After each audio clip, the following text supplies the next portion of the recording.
Olá, estamos aqui de volta. Hoje nós vamos falar sobre coerência textual.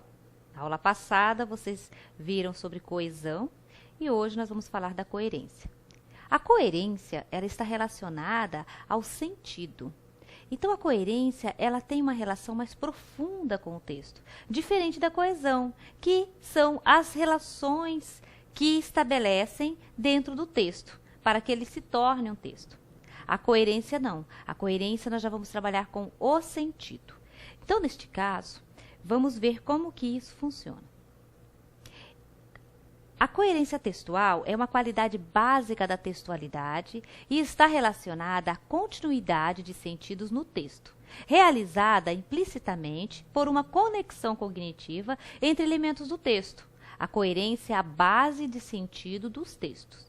Então, imagine, se você vai construir um texto, um relatório, ou vai mandar uma carta, ou vai fazer um memorando, um ofício, e se nele não estabelece essa relação de sentido, o seu texto acaba não sendo texto. Então, o texto é uma unidade de sentido. A coerência é ela que vai dar essa unidade de sentido ao texto. Portanto, são elementos importantíssimos para se estudar, para se entender dentro de um texto. Por quê? Porque eu só consigo me expressar adequadamente, me comunicar adequadamente, se aquilo que eu estou proferindo ou se aquilo que eu estou escrevendo está coerente. Se não estiver, eu não consigo estabelecer esta comunicação. Eu não consigo me expressar da forma como devia. E isso ocorre tanto na linguagem oral quanto na linguagem escrita. Então, vamos ver quais são os fatores de coerência de um texto. O conhecimento linguístico. E o que é o conhecimento linguístico? Refere-se aos conhecimentos gramaticais. Então, esses elementos que você vai colocando no texto, que vai construindo o texto, são eles que são os fatores linguísticos que vai ajudar você a escolher um vocabulário adequado, a escolher os elementos que vão relacionar esse texto para dar a ele a coerência. Outro elemento importante para o seu texto é o conhecimento do mundo.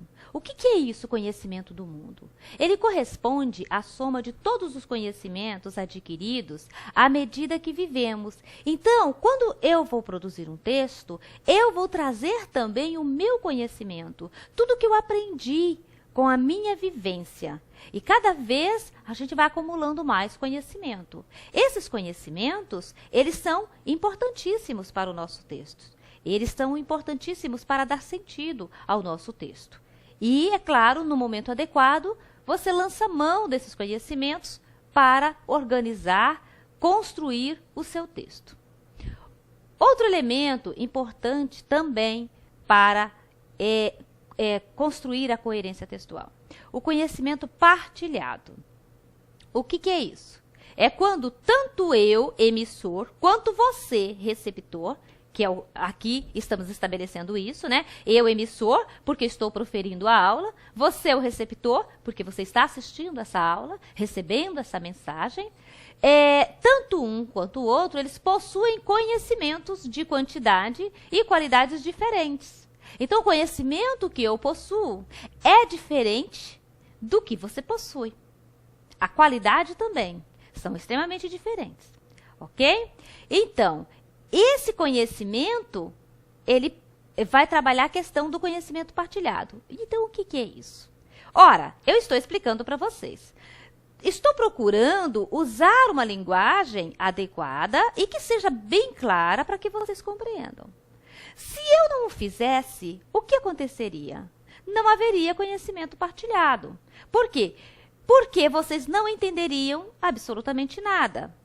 Então, o que acontece? Como vocês já leram na apostila de vocês já pesquisaram, vocês já buscaram algo, então vocês já têm aí um prévio conhecimento. Então, quando eu começo a explicar o que é coerência textual, como que isso funciona dentro de um texto, vocês já estão partilhando disso.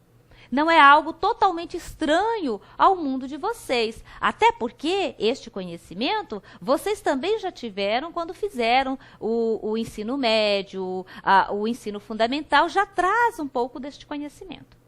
Então, assim nós estamos trabalhando com conhecimento partilhado. Ok, então eu vou escrever um texto e eu tenho que pensar então no meu leitor. O que eu vou escrever e o que eu vou dizer está relacionado com o mundo dele, com o contexto dele, para que haja sentido para ele? Então, se as palavras que eu estou usando, a forma como eu estou escrevendo, não vai fazer sentido para esse meu receptor, eu preciso, então, verificar uma outra forma para que haja esse conhecimento partilhado. Senão, tudo que eu proferir, tudo que eu falar, vai parecer estranho ao outro. Então, não haverá conhecimento partilhado. Se não houver, o que acontece? Esse texto, que para mim até pode ser texto, para o meu receptor, não será. Por quê? Porque não houve conhecimento. Então, não se formou sentido para o outro. Daí a importância de você fundamentar o seu texto numa base de conhecimento que seja comum entre as partes. Então, entre eu e você, quer dizer, entre você e o outro. Então, meu texto, quem vai ler o meu texto? É o meu professor? Não, esse texto vai para uma publicação. Eu estou falando sobre o crescimento do consumo de cosméticos, daí a necessidade de buscar mais conhecimentos, de desenvolver mais a área da estética. Então, esse conhecimento, ele é partilhado, nossa, por um monte de gente, né? Porque todo mundo quer ficar bonito, todo mundo quer, né, manter o visual e tudo mais, né? Então, fiquem tranquilos. Mas, eu tenho que saber o que eu vou usar, que elementos linguísticos, que vocabulário eu vou usar para que o outro leia e também compreenda muito bem. Se eu usar um vocabulário muito da área técnica, só quem vai ler o meu texto, se for da área técnica, ok, ele vai conseguir compreender muito bem. Se não for desta área, não vai. Então, se eu escrevo para alguém que é leigo, eu vou falar de estética, vou buscar lá os fundamentos, elementos que são próprios dessa área, e eu vou escrever isso para leigo, quer dizer, aquele que não é da área, que né, não tem esse conhecimento profundo da área, eu tenho que mudar o meu vocabulário para que o outro entenda também. Tá? E o mesmo ocorre com outras profissões, que às vezes você pega uma lei e vai ler. O advogado bate o olho ali e já entendeu muito bem, mas nós que não estudamos isso, não entende. Então aí não há o conhecimento partilhado. Não é particulado, né? Olha, já ia inventar uma palavra aí para vocês, né? Então vamos adiante. Acho que ficou claro essa questão do conhecimento partilhado, ok? Então vamos lá. Informatividade. O que é isso? A informatividade está relacionada a informações, ok? Ok. Então, eu vou encher o meu texto de informações, porque aí ele vai ficar bonito, vai ficar bem recheado, vai ter informatividade. Não é assim. O texto, para ter informatividade, ele tem que trazer informações que o outro partilhe deste conhecimento, ó. Que nós falamos antes, tá? Então, assim, não pode ser informações tão distantes do conhecimento do outro, mas também não pode ser informações que todo mundo sabe, tá? Então, o que eu tenho que fazer? Eu tenho que dosar isso. Por quê? Porque se eu trago conhecimentos que todo mundo já sabe, já está cansado de saber, não há informatividade no meu texto. Por quê? Ora, por que não há informatividade no meu texto se eu trouxe tantas informações aqui? Mas essas informações que você foi recheando o seu texto são senso comum. Faz parte do conhecimento partilhado de todo mundo. Todo mundo, sabe aquela coisa que fala assim, só contou para você? Quer dizer, todo mundo já sabe. Então, o texto perde em informatividade. Então, daí a necessidade de pesquisa, de buscar conhecimentos, para escrever um texto que traga informações novas, para que o seu receptor, ele perceba, olha, isso aqui eu conheço, mas isso aqui é novo para mim. tá? Aí sim o seu texto vai dosar, vai trabalhar legal a informatividade. Isso também é um elemento de coerência dentro de um texto, ok? E a intertextualidade? O que é intertextualidade? A intertextualidade, ela está relacionada à relação que um texto tem com o outro, tá? Por isso, tá? Inter. Então, ela vai estar interligado, ok? Textualidade, texto. Então, quando um texto retoma um outro texto, faz referência a um outro texto, eu tenho aí uma relação de intertextualidade. Então, olha só o que diz. Prende-se ao conhecimento prévio de outros textos, tanto no que diz respeito à forma quanto ao conteúdo. Ok, então, para que você perceba num texto a intertextualidade, é claro que você tem que ter esse conhecimento deste outro texto. Senão, não vai fazer sentido nenhum para você aquilo que foi colocado. Você não vai perceber a intertextualidade, a relação aí com outro texto. O uso da intertextualidade na produção de um texto é extremamente importante. Por quê? Porque vai mostrar que você tem conhecimentos, que você traz conhecimentos, tanto de leituras, quanto de mundo, de vivências, tá? Por quê? Porque você vai trazer outros textos para o seu texto. E isso, principalmente, para quem vai produzir relatórios, a intertextualidade ela é extremamente importante e a forma como ela é colocada, que é o caso da citação, que é um tipo de intertextualidade. Então, tem toda uma regrinha nas normas da ABNT que vai mostrar como deve ser feito. E isso é importantíssimo. Por quê? Porque se você faz um relatório e você vai comprovar determinadas situações, você vai trazer aí o argumento de autoridade de outro para mostrar, ó, isso que eu estou dizendo, este senhor, que é um doutor em construção, ou que é um doutor em cosmetologia, ele já colocou isso em um artigo. Olha aqui, ó. Então, o que eu estou dizendo não é algo que eu tirei do nada. Existe pesquisa sobre isso. Então, a citação de um outro texto, o uso de um outro texto, ele vai o quê? Dar autoridade ao seu argumento. É claro que aí você tem que saber como colocar, como fazer. E isso, as normas da ABNT, ela vai trazer direitinho para que vocês possam ter esse acesso. Vamos a outros tipos de coerência. Então, nós vamos ter a coerência narrativa, que vai, o quê? Está relacionado à narração, à narrativa. Então, é incoerente narrar uma história em que alguém está descendo uma ladeira num carro sem freios, que para imediatamente depois de ser brecado quando uma criança lhe corta a frente. Ora, se o carro está descendo uma ladeira e ele está sem freio, é sem lógica dizer que parou de repente porque passou alguém na frente, tá? Isso é incoerente. Então, às vezes a gente olha assim, mas eu não vou cometer isso. Mas a gente vê em textos muitas incoerências. Por quê? São contradições. A contradição gera incoerência. Neste caso, é uma contradição. E, na hora de escrever um texto, tem que estar muito atento. Aquilo que eu disse no primeiro parágrafo e o que eu estou dizendo no segundo parágrafo faz relação com o que eu já disse antes? Está coerente com o que eu disse antes ou não? Então, a coerência é essa relação de que um tem que estar de acordo com o outro. Eu não posso falar de A e depois falar de B sem fazer uma relação entre um e o outro para que haja aí um texto, que haja coerência. Então, muita atenção. Contradições dentro de um texto gera incoerência. Olha só, aqui tem um trechinho de um texto para vocês perceberem a incoerência. Lá dentro havia uma fumaça formada pelo cigarro, e essa fumaça não deixava que nós víssemos qualquer pessoa, pois ela era muito intensa.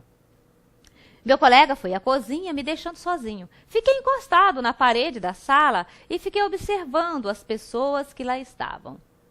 Na festa havia pessoas de todos os tipos, ruivas, brancas, pretas, amarelas, altas, baixas. Ora, qual é a incoerência aí? Ora, se havia uma fumaça intensa que não dava para ver nada, como é que ele conseguia perceber que as pessoas que estavam na festa eram brancas, amarelas, altas, baixas, ruivas? Como que ele conseguia ver isso? Então, isso é incoerente. A narrativa dele está incoerente. Então, muito cuidado com isso. Poderia tornar-se coerente se ele dissesse assim, olha só, quer ver? Vamos buscar ali no texto, vamos mudar um pouquinho o texto. Fiquei encostado na parede da sala, aí olha só, e fiquei observando. Ao invés dele dizer fiquei observando, se ele dissesse assim, fiquei imaginando como seriam as pessoas que estavam lá. Aí sim, por quê? Ele não está vendo, ele está imaginando. E imaginando, ele poderia dizer que são brancas, altas. Percebe que uma palavrinha aí já muda e dá sentido ao texto, dá coerência ao texto. Então, muita atenção na construção do texto de vocês. Coerência figurativa. A coerência figurativa, ela está relacionada à questão das figuras que se coloca num texto. Não é figura, imagem, tá? Mas não deixa de causar a produção de imagens no texto, ok? Então vamos lá. Suponhamos que se deseje figuratizar o tema despreocupação. Pode-se usar figuras como pessoas deitadas à beira da piscina. Então a gente vai imaginando, né?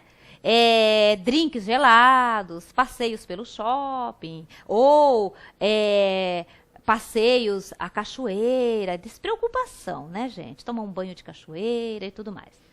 Não caberia, neste caso, usar aí uma figuratização para esse tema, utilizando figuras como pessoas indo apressadas para o trabalho, fábricas funcionando a pleno vapor, carros buzinando. Então, isso já geraria uma incoerência. Por quê? Porque eu estou falando de despreocupação, não de correria, de estresse, né? Então, tem que ficar atento a essas figuras que se colocam no texto e relacioná-las de forma adequada. Então, por coerência figurativa, entende-se a articulação harmônica das figuras do texto, com base na relação de significado que mantém entre si. As várias figuras que ocorrem no texto devem articular de maneira coerente para constituir um único bloco temático. O que é isso? Ora, se eu estou falando de despreocupação, então o meu bloco temático vai ser dessa área. Então, é passeio na beira da praia, é banho de cachoeira, é ficar tranquilo, batendo papo com os amigos, uma roda de cerveja. Então, o bloco temático é esse, é despreocupação. Todas as figuras que pertencem ao mesmo tema devem pertencer ao mesmo universo de significado. Então, fiquem bastante atentos a isso na construção do texto de vocês.